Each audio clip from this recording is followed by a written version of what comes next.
Ah, Dari hari kasih lupa.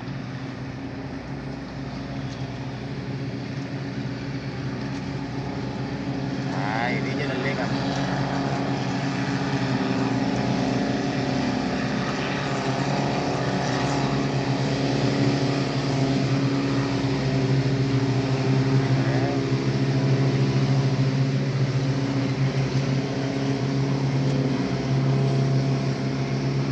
di Kalastar Kirija. Dia kali ini sa akin kali.